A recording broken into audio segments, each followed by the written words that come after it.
The stars were dying. One by one, the lights of human warships blinked out across the cold darkness of space.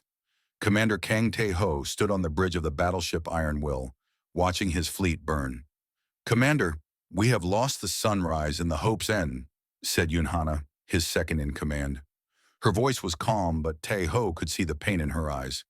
Those ships carried 2,000 souls each.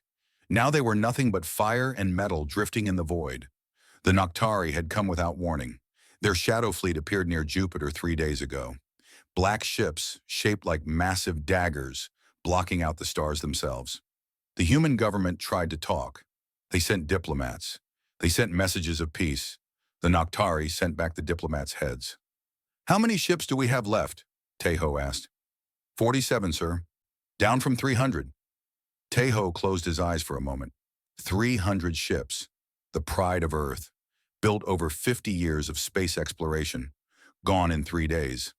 On the main screen, the Noctari flagship hung like a mountain of darkness.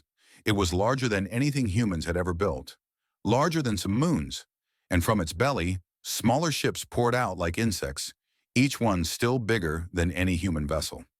"Sir, we are receiving a transmission," said Park Jin-woo, the young communications officer. He was only 22 years old. Too young to die out here, Tae-ho thought. But then again, everyone was too young to die. "Put it through," Tae-ho said. The screen flickered. A face appeared. It was beautiful in the way that a knife is beautiful. Pale skin, blood-red eyes, and lips that smiled without warmth. The alien wore armor that seemed to be made of solidified shadows. "I am Lord Kane of the Noctari Empire," the alien said. His voice was smooth like silk hiding a blade. "Your resistance is unexpected. Most species surrender after seeing our fleet. You have fought for 3 days. Impressive. Foolish, but impressive."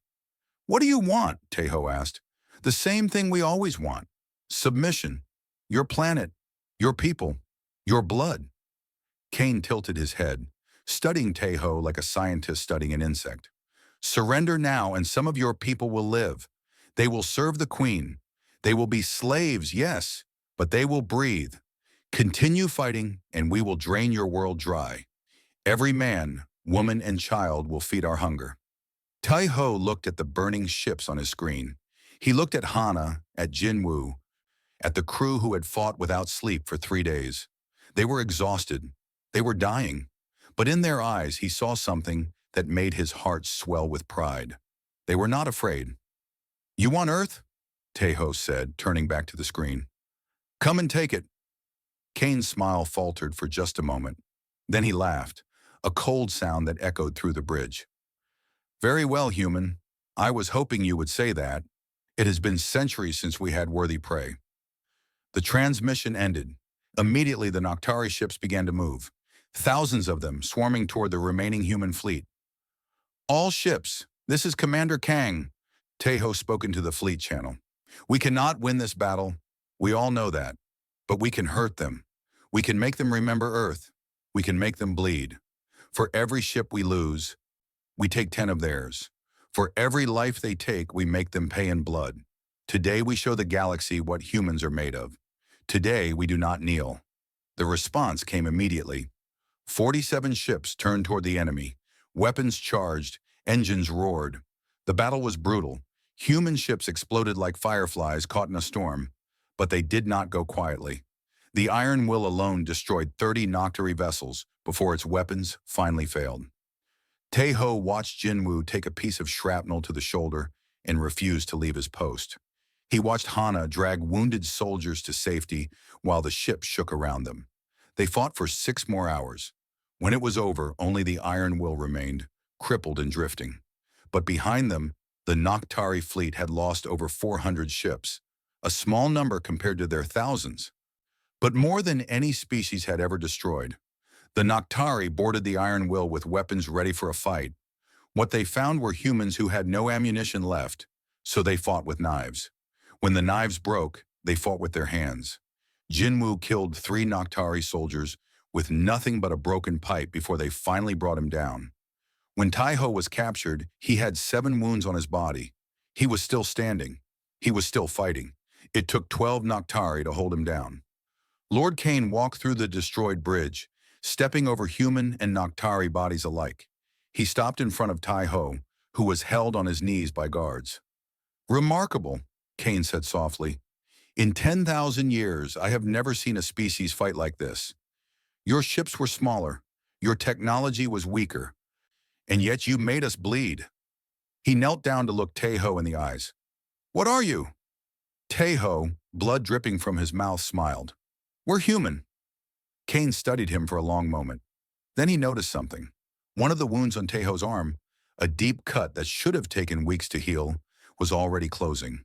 The flesh was knitting itself together, slowly but visibly. "Interesting," Kane whispered. "Very interesting indeed." He stood and turned to his soldiers. "Take this one to the Queen's ship. Take his officers as well. The Queen will want to meet the creatures who made the Noctari Empire bleed." As the guards dragged Tai-Ho away, he passed Hana, who was being held by her own group of soldiers. Their eyes met. "They have no idea what they just captured," Tai-Ho whispered to her. Hana, despite everything, despite the blood and the pain and the death around them, smiled back. "No," she agreed. "They really don't." The Noctari ships turned toward the throne world, carrying their human prisoners. Behind them, Earth burned. But the war was not over. It was just beginning. The journey to the throne world took 7 days. 7 days in a dark cell, with no food and little water. The Noctari did not believe in comfort for their prisoners. They believed in breaking them before they even reached the Queen. Tae-Ho used the time to heal. His wounds closed faster than they should have. The cuts became scars. The scars faded to nothing. It was a secret that humanity had kept hidden from the galaxy. On Earth, evolution had been cruel. Diseases, predators, wars, radiation. The human body had learned to adapt, to survive, to heal. When the ship finally landed, Noctari guards came for the prisoners. They dragged Tae-Ho and his crew through endless corridors of black stone. The walls were decorated with skulls, thousands of them, each one from a different species that had refused to submit. "Welcome to the world of eternal night," said one of the guards, his voice dripping with pride. "No sun ever rises here. The Queen prefers the darkness." They emerged into a city that stretched beyond sight. Towers of obsidian reached toward a sky that held no stars, only darkness. Millions of aliens walked the streets below. Some were Noctari, pale and beautiful and deadly. Others were slaves, wearing chains and blank expressions. Their spirits had been broken long ago. "How many species have they conquered?" Hana whispered. "Thousands," Tai-Ho replied. "Maybe more." They were taken to the palace, a structure so massive that it made the Noctari flagship look small. It sat at the center of the city like a spider in its web. As they walked through its gates, Tae-Ho noticed crystal prisons lining the walls. Inside each prison was a living being, frozen in some kind of stasis. Kings and queens of fallen worlds, preserved as trophies. "The Queen's collection," the guard explained, noticing Tae-Ho's gaze. "Leaders who resisted. She keeps them alive, aware, forever. A reminder of what happens to those who defy her." Jin Woo spat on the ground. "That's sick." The guard hit him across the face with the back of his hand. Jin Woo stumbled, but did not fall. He glared at the guard with pure hatred in his eyes. "Control your pet," the guard told Tae-Ho, "or the Queen will do it for you." They entered the throne room. Tae-Ho had seen many things in his life. He had seen stars explode. He had seen entire fleets burn. But he had never seen anything like this. The room was the size of a small city. The ceiling was so high it vanished into darkness. The floor was made of something that looked like frozen blood, red and gleaming. Thousands of Noctari nobles filled the space, all dressed in shadow and silk, all watching with hungry eyes.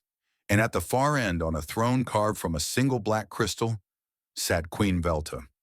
She was ancient. Tae-Ho could feel it in his bones. She had existed before humanity had learned to make fire. She had watched civilizations rise and fall like waves on a beach. Her beauty was terrifying. Perfect white skin, hair as dark as the void between stars. and eyes that burned with crimson light. When she spoke, her voice filled the entire room without effort. So, these are the humans who made my fleet bleed. The guards forced the prisoners to walk forward. The nobles parted like water, watching with curiosity and hunger. Tai-Ho kept his head high. He would not give them the satisfaction of seeing him afraid. They stopped at the base of the throne. Velta descended, her movements graceful and slow, like a predator that knew its prey could not escape. She walked among the humans, studying them. Small, she said. Soft. Short-lived. She stopped in front of Jin Woo. This one is young, barely more than a child. She looked at Hana. This one has fire in her eyes. Useful. Finally, she came to Tai-Ho. And this one, the leader. She circled him slowly, like a wolf circling wounded prey. Lord Kane tells me you destroyed 400 of my ships. He tells me your people fought until their weapons broke, then fought with their hands. He tells me you refused to surrender. She stopped in front of him, her face inches from his. He tells me you heal faster than you should. What are you, human? Tai-Ho met her gaze. Her eyes were like looking into an abyss. Most beings would have collapsed under that stare.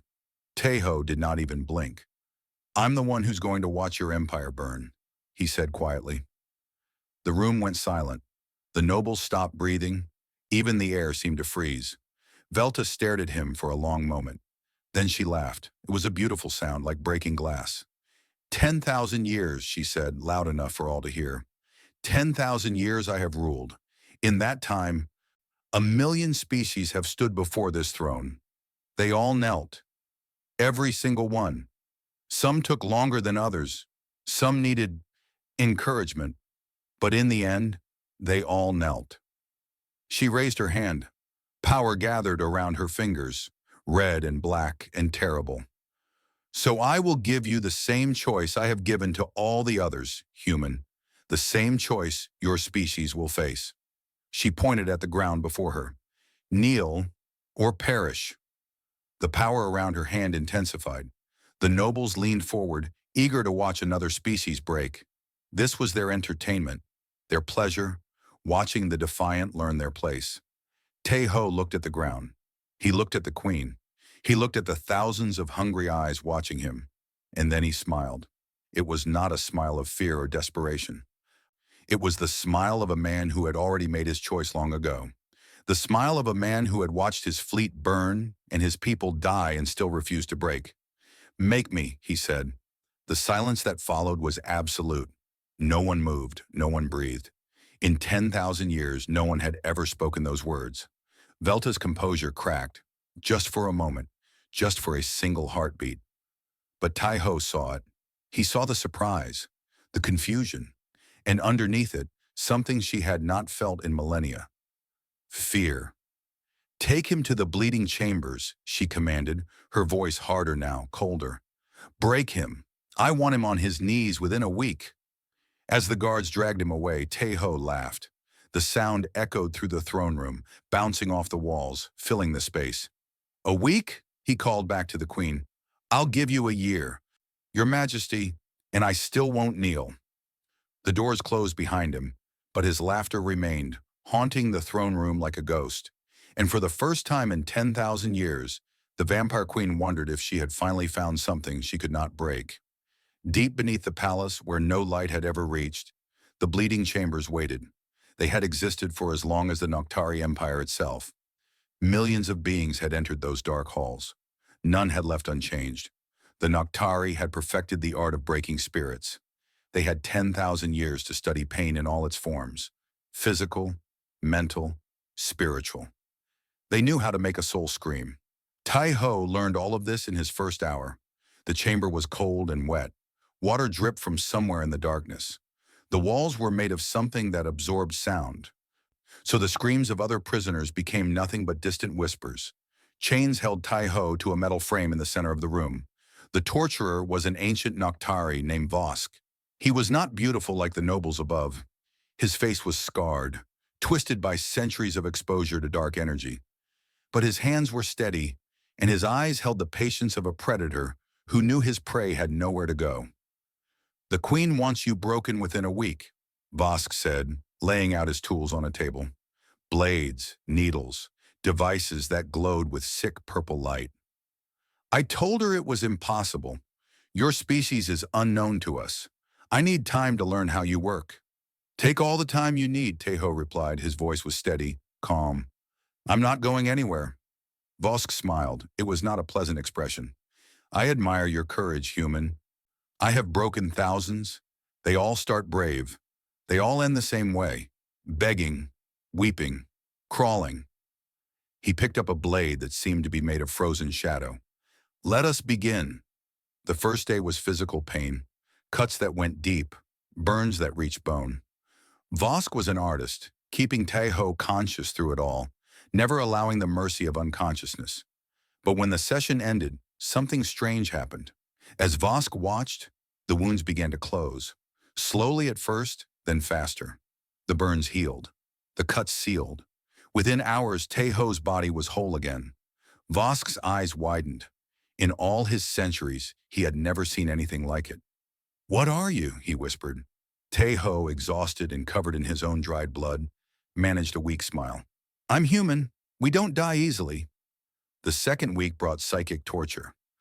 The Noctari had powers that allowed them to enter minds, to find fears and memories and twist them into weapons. They showed Tejo his worst nightmares, the death of his parents, the burning of Earth, his failures, his regrets, his deepest shames. Tejo watched them all. He felt the pain. He experienced the horror. And then he filed them away, as he had done his entire life. Humans had invented psychology. They had learned to understand their own minds, to build walls within themselves, to compartmentalize pain. The psychic torturer emerged from his mind gasping and pale. There is something wrong with him, the torturer told Vosk. His mind is not like the others. It is chaotic. It fights back. It adapts. Every time I break through a wall, another one appears. The third month brought starvation. They stopped feeding him. They stopped giving him water. Most species would have died within days. Tejo grew thin and weak, but he did not die. Human bodies could survive incredible deprivation. They could consume their own fat and muscle to keep going. They could lower their metabolism to almost nothing. When they finally gave him water again, he drank it slowly and smiled at his captors. Is that the best you can do? Throughout it all, a young Noctari servant named Mira watched. It was her job to clean the chambers, to wash away the blood, to remove the bodies of those who did not survive. She had done this work for 200 years. She had seen every species the Empire had ever conquered. She had never seen anyone like Tejo. Every morning she came to clean his cell. Every morning she expected to find him broken, weeping, begging for mercy like all the others. Every morning she found him sitting in the corner, eyes closed, breathing slowly, waiting. Why do you not break? She asked him one night when no one else was around. Tejo opened his eyes and looked at her. She was young for a Noctari, probably no more than 300 years old. There was something in her eyes that he recognized, something that the Empire had not completely crushed. Curiosity. Do you want the honest answer? He asked. She nodded slowly. Because breaking would mean they win, Tejo said, and I refuse to let them win. Not today, not ever. But the pain, Mira said. I have seen what they do to you. I have cleaned your blood from the floors. How do you survive it? Tejo was quiet for a moment. When he spoke, his voice was soft. On my world, there was a time when my people were slaves, owned by other humans, beaten, tortured, killed for entertainment. And do you know what they did? They survived. They waited. They remembered who they were. And one day they rose up and destroyed their masters. He looked at the chains on his wrists. Pain is temporary. Chains can be broken. But the moment you kneel, the moment you accept that you are less than them, that is when you truly lose. I will not give them that victory. Mira stared at him for a long time. She thought about her own chains, invisible but always there. She thought about the 200 years she had spent serving masters who saw her as nothing more than a tool. I should report this conversation, she said quietly. But you won't, Tejo replied. She turned and walked away without answering. But she did not report him. Meanwhile, somewhere else on the throne world, Hana and Jin Wu had been sent to the labor camps. They worked alongside thousands of other slaves, building monuments to the queen's glory. The work was brutal. The guards were cruel. Many died. But Hana was not just surviving. She was watching, learning. She memorized guard rotations. She identified weak points in security. She found other humans, scattered among the slaves, and began to whisper. "The commander is still alive," she told them. "He has not broken. He will not break. And when the time comes, we will rise." The months passed. Vosk tried everything in his arsenal. Pain, fear, isolation, drugs that created nightmares, devices that attacked the very soul. Nothing worked. On the last day of the third month, Vosk entered the chamber to find Taeho standing. He had somehow broken one of his chains. His wounds were healed. His eyes were clear. "3 months," Taeho said, "and I'm still here. I'm still standing. I'm still waiting." Vosk felt something he had not felt in centuries. Doubt. "What are you?" he asked for the 100th time. Taeho stepped forward, the broken chain dragging behind him like a tail. "I already told you," he said, his voice calm and cold and certain. "I'm human, and this is what we do. We survive, we endure, we wait, and then we fight back." He smiled, and for the first time Vosk felt afraid. "Is that all you have?" The reports came to Queen Velta every day. She read them in her private chambers, surrounded by the darkness she loved. Subject resisted level 7 pain stimulation. Wounds healed within 6 hours. Subject survived psychic intrusion. Mental barriers reformed faster than they could be broken. Subject survived 30 days without water. Vital signs remained stable. 3 months. 3 months of the most advanced torture techniques in the galaxy, and the human had not broken, had not even come close. Velta had ruled for 10,000 years. She had seen everything. She had done everything. Nothing surprised her anymore. Until now. "Bring me the human," she commanded. Lord Kane bowed deeply. "Your Majesty, the prisoner is still in the bleeding chambers. Vosk believes he may be close to breaking him." "Vosk has believed that for 3 months." Velta's voice was cold. "He has failed. I will handle this personally." When Taeho was brought before her, she barely recognized him. He had lost weight. His skin was pale from months without sunlight. Scars covered his body, marks of wounds that had healed but left their traces. But his eyes were unchanged, clear, defiant, alive. "Leave us," Velta commanded. The guards hesitated. No one was ever left alone with the queen. It was too dangerous. Not for her, of course, but for the prisoner. Those who met the queen in private rarely survived. "I said leave us." They left, closing the massive doors behind them. Velta circled Taeho slowly, studying him like a rare artifact. He stood still, watching her with those strange human eyes. "Do you know how old I am?" she asked. "Old enough to forget what fear feels like," Taeho replied. Velta smiled slightly. "Clever. Yes, I am old. When my species discovered the secret of immortality, your planet was still a ball of fire. I have ruled this empire since before your ancestors crawled out of the ocean." She stopped in front of him. "I have consumed the life force of 1,000,000 species. I have broken gods. I have ended civilizations with a wave of my hand. And in all that time, across all those ages, no one has ever refused to kneel." "There's a first time for everything," Taeho said. Velta reached out and grabbed his face, forcing him to look at her. Her touch was cold, like touching death itself. "I am going to drain your essence," she said softly. "I am going to take everything you are into myself, and then I will understand what makes you so stubborn." Her eyes began to glow. Red light poured from them, surrounding Taeho like chains of fire. This was the queen's true power, the ability to feed on life itself.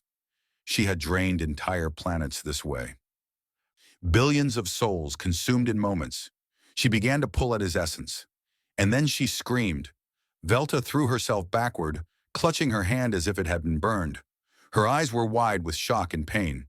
What are you?" she gasped. Taeho stumbled but did not fall. Whatever she had done to him had hurt, But he was still standing. He was always still standing. "That's the third time someone has asked me that question," he said, breathing hard. "Maybe I should finally answer it."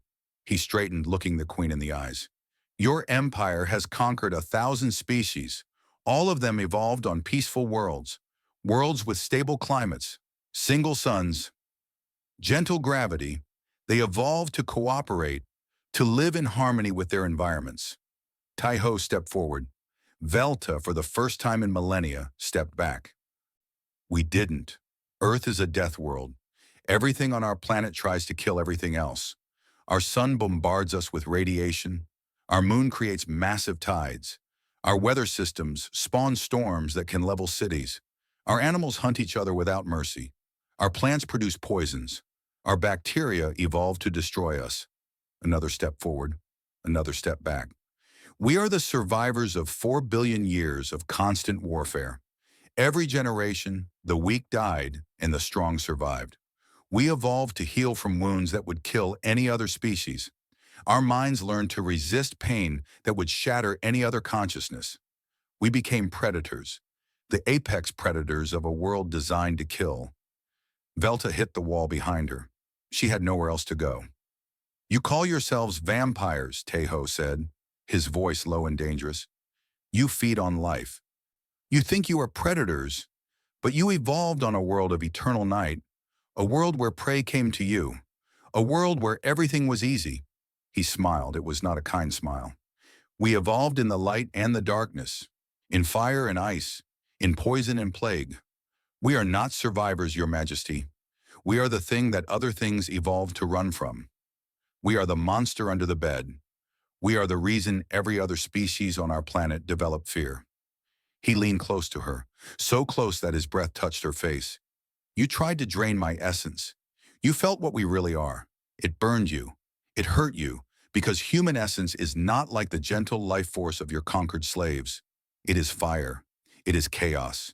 It is 10,000 generations of rage and survival and pure, stubborn refusal to die." Velta stared at him. Her ancient mind, which had grown bored and tired over millennia of easy conquest, was suddenly awake, suddenly afraid. "You cannot break us," Tai-Ho said. "You cannot drain us. You cannot conquer us, because everything you do to us only makes us stronger. Every pain teaches us. Every death feeds our rage. We are the species that learned to split atoms because we were too stubborn to stop fighting each other. We are the species that went to the stars because we ran out of challenges on our own world." He stepped back, giving her space to breathe. "You wanted to know what I am? I am human. I am the product of a world that tried to kill us every single day for millions of years. And I am telling you now, Queen Velta of the Noctari Empire, your reign is over."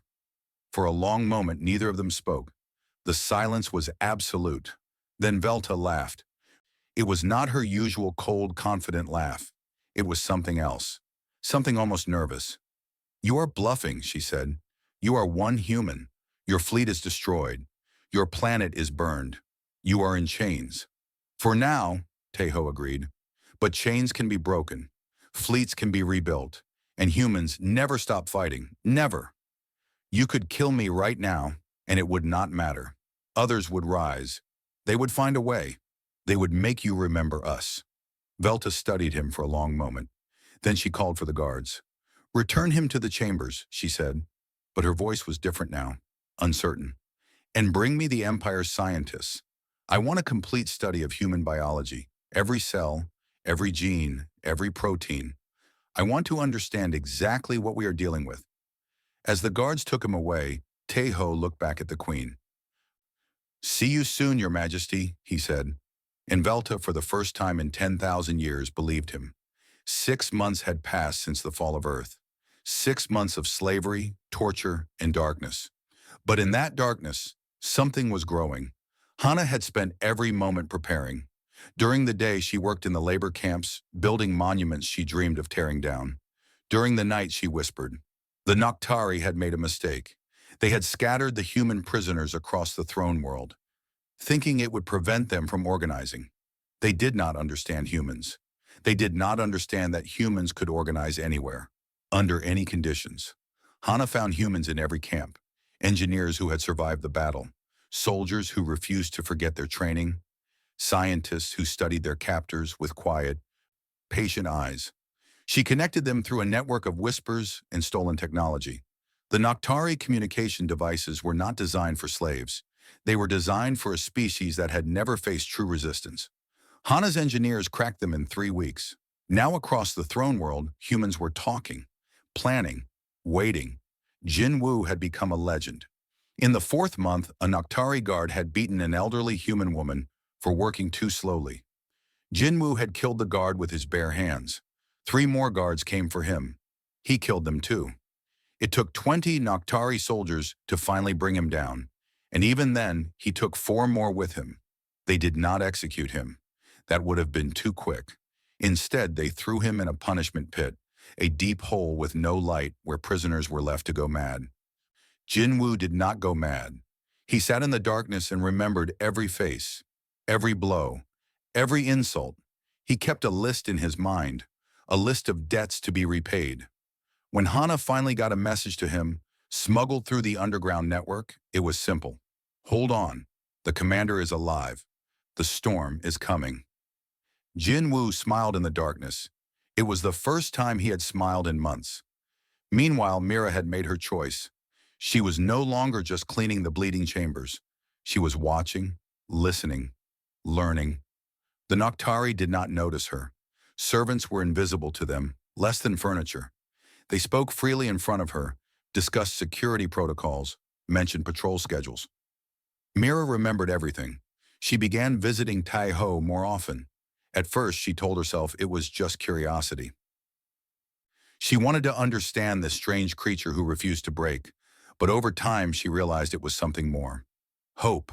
For the first time in 200 years, she felt hope. "The queen is afraid of you," she told Taeho one night. "I have served in the palace for centuries. I have never seen her afraid. But when she speaks of humans, there is something in her voice, something different." "Fear is a weapon," Taeho said. "Sometimes the most powerful weapon of all. She has ordered a study of your biology. Scientists from across the empire are examining human cells. They are looking for weaknesses." "Let them look." Taeho smiled. "They will not like what they find." Mira hesitated, then pulled something from beneath her robe. It was a small crystal, glowing with faint purple light. "I found this in the old archives," she said. "A weapon created by a species called the Velari. They were the only ones who ever truly fought back against the Noctari. The queen destroyed them completely, erased them from history, but they left this behind. It was designed to kill her." Taeho stared at the crystal. "Why are you giving this to me?" Mira's hands trembled. What she was doing was treason. If discovered, she would suffer for centuries. "Because I am tired," she said quietly. "Tired of being invisible. Tired of watching the galaxy kneel. Tired of pretending I do not have a soul." She pressed the crystal into his hands. "You showed me that it is possible to stand. Now I want to stand with you." Taeho closed his fingers around the crystal. "Thank you, Mira. When this is over, you will be remembered." The coronation anniversary approached. Once every 100 years, the queen celebrated the day she first took the throne. Nobles from across the empire gathered on the throne world. Security focused on the palace. The slaves worked harder than ever, preparing for the festivities. It was the perfect moment. Hana sent the signal through the network.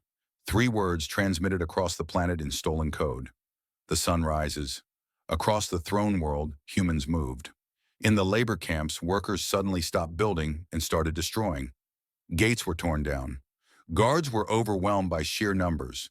Weapons were stolen from armories that had never been designed to resist organized attack. In the underground tunnels, engineers activated devices they had been building in secret for months. Power grids failed. Communications went dark. The Noctari suddenly found themselves blind and deaf. In the punishment pits, Jin Wu heard the explosions above. He heard the screaming. He heard the sound of fighting. Then he heard the door to his pit open. "Get up, soldier," said a human voice. "The war is not over." Jin Wu climbed out into chaos. The camp was on fire. Humans were everywhere, fighting with stolen weapons and makeshift tools. Noctari guards fell by the dozens. He found a weapon. He remembered his list. He got to work. Lord Kane rushed to contain the rebellion, but he was stunned by what he saw. These were not desperate slaves lashing out blindly. These were coordinated attacks, strategic targets, military tactics. "How is this possible?" he demanded. "They are slaves. They have been broken." His aide looked at him with fear in his eyes. "My lord, I do not think they were ever broken." In the bleeding chambers, Tejo heard the chaos above. He heard Vosk screaming orders, heard guards running. The door to his cell opened, and Mira stood there, with keys in her hand. "It is time," she said. Tejo stepped out of his cell. Vosk stood in the corridor, surrounded by guards, his face twisted with rage. "You think you can escape?" Vosk hissed. "You think a few riots will change anything? The Queen will crush you all like insects." Tejo walked toward him. The guards raised their weapons. He did not stop. "I spent 6 months in your chambers," Tejo said. His voice was calm, almost friendly. "I learned something about your people. You have forgotten what real resistance looks like. You have grown soft, comfortable. You think pain is power." He reached Vosk. The guards hesitated, waiting for orders. "Pain is not power," Tejo said. "Will is power, and human will cannot be broken." He moved. The guards were fast, but humans had evolved to fight. Every reflex, every instinct, forged in millions of years of warfare. Tejo took their weapons and used them. It was not pretty. It was not elegant. It was brutal and efficient and absolutely deadly. When it was over, only Vosk remained. "Please," the torturer whispered. "Please, I was just doing my job." Tejo looked at him for a long moment. Then he stepped past him. "I am not a monster," Tejo said over his shoulder. "But remember this moment. Remember what mercy feels like. Because when this is over, there will be no more masters, no more slaves, no more torture chambers. That is the world we are building." He found a communication terminal and activated it. His image appeared on every screen across the planet, in the camps, in the cities, in the palace itself. "This is Commander Kang Tae-ho of the United Human Fleet," he said. "To all humans on this world, we kneel to no one. Tonight we take back our freedom. Tonight we remind the galaxy what humanity is made of." He paused, letting the words sink in. "To the Noctari, your empire is ending. You can fight and you will lose. You can run and we will follow. Or you can surrender and we will show you the mercy you never showed us. The choice is yours." He deactivated the terminal and turned to Mira. "Now," he said, "let us go visit the Queen." The throne world burned. Fires lit the eternal night for the first time in 10,000 years. The sky, which had never known light, now glowed orange and red with the flames of rebellion. Taiho led the assault on the palace. Behind him marched an army of freed slaves. Not just humans. Other species had seen the rebellion and joined. The Noctari had conquered thousands of worlds. Now the children of those worlds rose together. But the palace was not undefended. The Queen's personal guard, the Blood Legion, stood ready. They were the elite of the elite. Each one had lived for millennia. Each one had killed more enemies than they could count. The battle at the palace gates was brutal. Hana commanded the left flank, leading former soldiers who had not forgotten their training. They fought with stolen Noctari weapons and human tactics. They were outgunned, but they did not care. They had something the Noctari did not have. They had nothing to lose. "Push forward," Hana shouted over the chaos. "The commander needs time to reach the throne room." Jinwoo fought beside her. He had been in the punishment pit for months, but it had not weakened him. If anything, it had made him stronger, angrier, more dangerous. "The shield generator," he said suddenly, pointing to a tower behind the palace. It glowed with blue light, creating a barrier that protected the Queen's inner chambers. "As long as that stands, no one can reach her." Hana looked at the tower. It was heavily guarded. Getting there would be almost impossible. Destroying it would require someone willing to die. She looked at Jinwoo. He was already smiling. "No," she said. "We need you." "You need to win," Jinwoo replied. "I am not important. The mission is important. The commander is important. Getting that message out to the galaxy is important." He pulled a heavy explosive from his pack. One of the engineers had made it from stolen materials. This is enough to destroy the generator. I just need to get close. Jin Woo. He put his hand on her shoulder. Despite everything, his eyes were calm, at peace. I was dead the moment they took me, he said. They just did not know it yet. Every day since then has been borrowed time.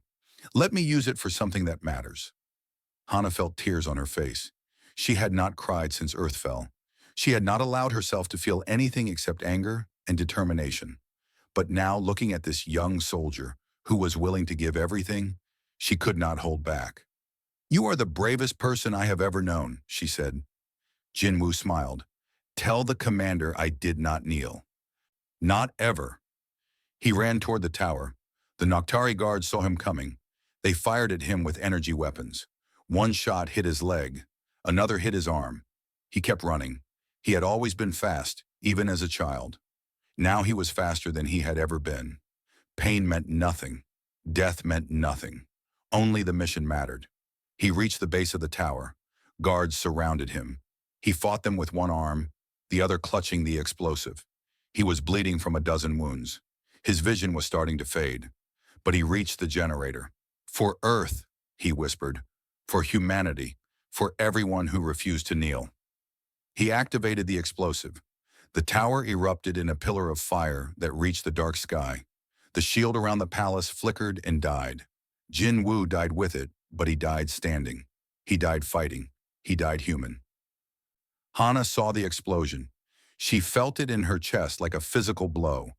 For a moment she could not move, could not think, could not breathe. Then she raised her weapon. For Jin Woo, she screamed. Forward! Forward! The rebel army surged toward the palace. Without the shield, nothing could stop them. They poured through the gates like a flood, overwhelming the remaining defenders. Inside the throne room, Tai Ho faced Queen Velta. She had transformed. Gone was the beautiful, cold ruler who had offered him the choice between kneeling and death.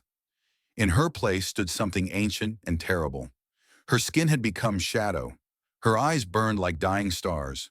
Her form shifted and twisted, growing larger, more monstrous. This was her true self, the thing she had been before she learned to wear a human-like mask. The primal predator that had devoured civilizations. You think you can kill me? Her voice echoed from everywhere at once. I have killed gods, human.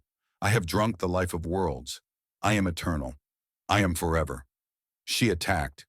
A wave of darkness slammed into Taeho, throwing him across the room. He hit the wall hard enough to crack stone. Before he could recover, she was on him, claws of shadow tearing at his flesh. He fought back.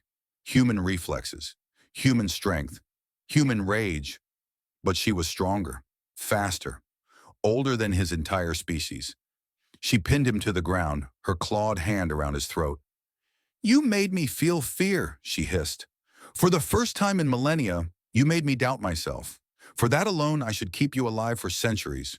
I should torture you until the stars grow cold. Taeho's vision was darkening. He could feel his life slipping away. Her essence draining power was working again, pulling at his soul despite the pain it caused her. But I think I will just kill you instead, she said, slowly, painfully, while your little rebellion watches. Mira appeared from the shadows. In her hand was the crystal weapon, the last gift of the Valori. My queen, she said. Velta turned, surprised. Servants did not speak unless spoken to. Servants did not appear without being called. Servants did not throw ancient weapons to condemn prisoners. Mira threw the crystal. Taeho caught it. Energy exploded through his body. The weapon recognized him. Recognized his defiance, his will, his refusal to submit. It fed on those things, amplifying them, transforming them into power. He broke free of the queen's grip. You wanted to know what I am, he said, the crystal blazing in his hand like a captured star. I am the answer to your empire. I am the end of your reign. I am the thing you created when you decided to conquer instead of coexist. He stood, wounded and bleeding and burning with stolen fire. I am humanity, and we do not kneel. Velta screamed in rage and attacked. The throne room became a storm of darkness and light. Stone shattered. The ceiling cracked. The very foundations of the palace shook. Hana arrived with the rebel army just in time to see the final exchange. Tai-Ho, broken and bleeding from a dozen wounds. Velta, finally, for the first time in her endless life, desperate. She struck him with power that should have destroyed him. He fell. He bled. And then, impossibly, he got back up. "Humans do not know when to die," he said, his voice barely a whisper. "That is not a weakness. That is our greatest weapon." He charged at her, the crystal blazing. The queen of the Noctari Empire, the immortal vampire who had ruled for 10,000 years, looked into the eyes of a single human, and she saw her own death. The throne room had become a battlefield. Stone pillars crumbled, ancient tapestries burned. The floor was cracked and stained with blood, both red and black. Tai-Ho and Queen Velta circled each other, both wounded, both refusing to fall. "You are dying," Velta said. Her voice was weaker now, less certain. "I can see it. Your body is failing. Your human healing cannot keep up with the damage I have done." "Maybe," Tai-Ho admitted. Blood dripped from his lips. Several ribs were broken. The crystal weapon in his hand flickered, its energy fading. "But I only need to outlast you." Velta laughed, but it was hollow. "I am immortal. I have existed for 10,000 years. You are a mayfly, a brief spark in eternal darkness." "Sparks can start fires," Tai-Ho replied, "and fires can burn down empires." Around them, the battle continued. Hana led the rebels through the palace, room by room, floor by floor. Noctari nobles who had never faced real combat fell to former slaves who had nothing left to lose. Lord Cain made his last stand at the doors to the throne room. He was a warrior of great skill, a general who had conquered worlds. He killed 20 rebels before Hana finally faced him. "You cannot win," Cain said, his blade dripping with blood.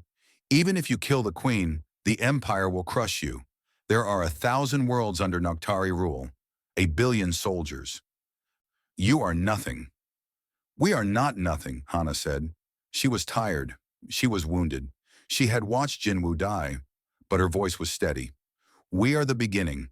This signal is broadcasting across the galaxy right now. Every conquered species is watching. They see that the queen can bleed. They see that humans can fight.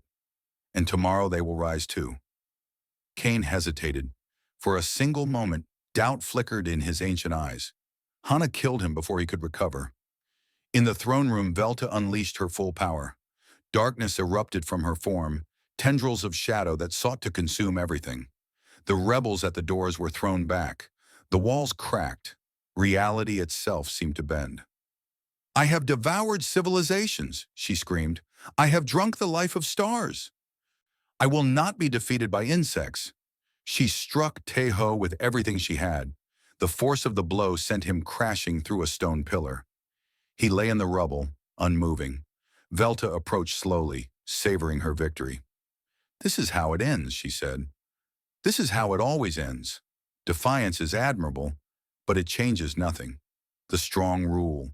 The weak serve. This is the law of the universe." She stood over him, preparing to deliver the final blow. And then Tai-Ho opened his eyes. "You talk too much," he said. He grabbed her leg and pulled. She fell surprised. He was on top of her before she could react.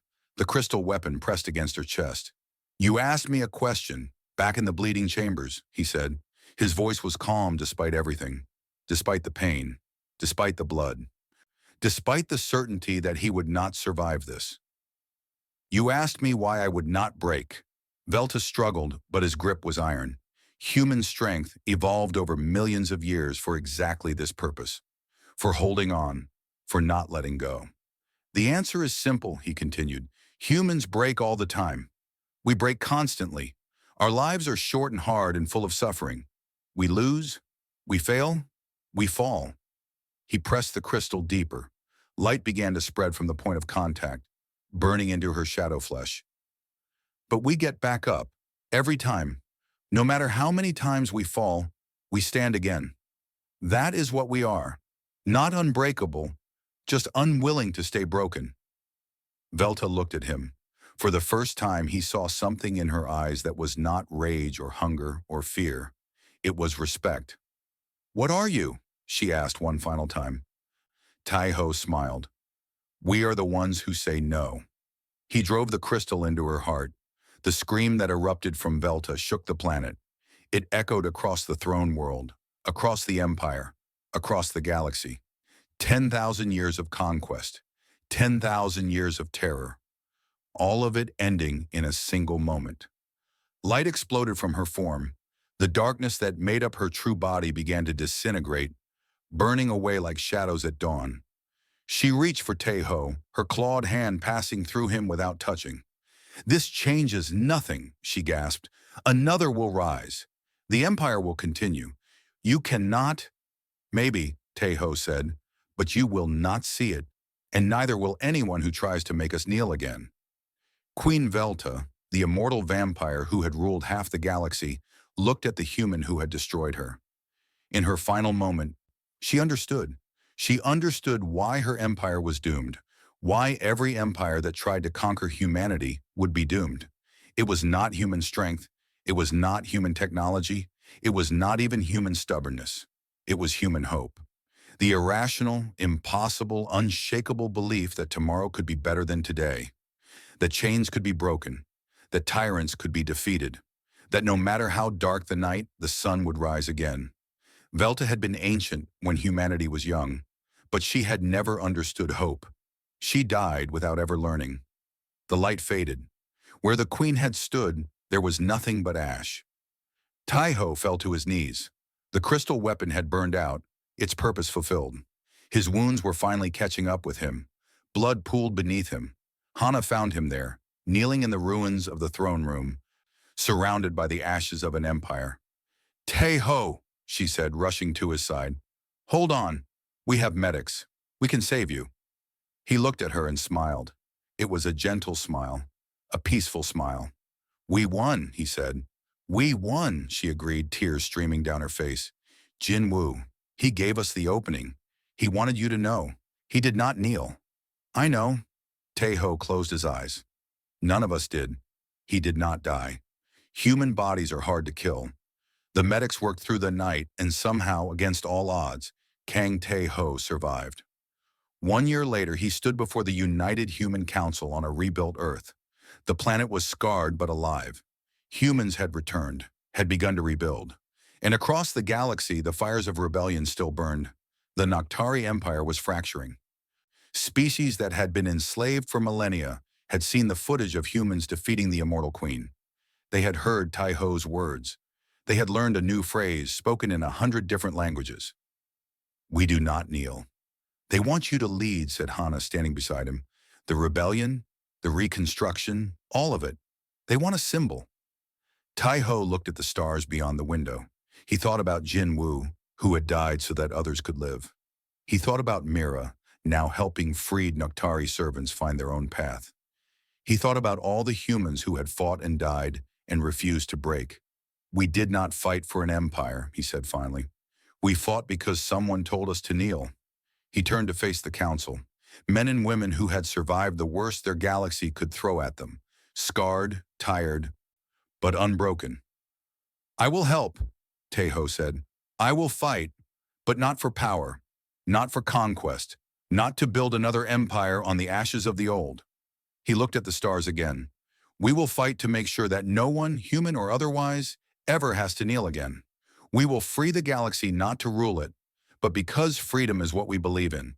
That is the human way. That is what Jin Woo died for. That is what all of them died for." Hana smiled. It was the first real smile she had allowed herself in a year. "Then let us begin," she said. Taeho nodded. Outside, the sun rose over a wounded but healing Earth. Across the galaxy, slaves were becoming soldiers. Chains were becoming weapons. Fear was becoming hope. The Noctari had asked humanity to kneel or perish.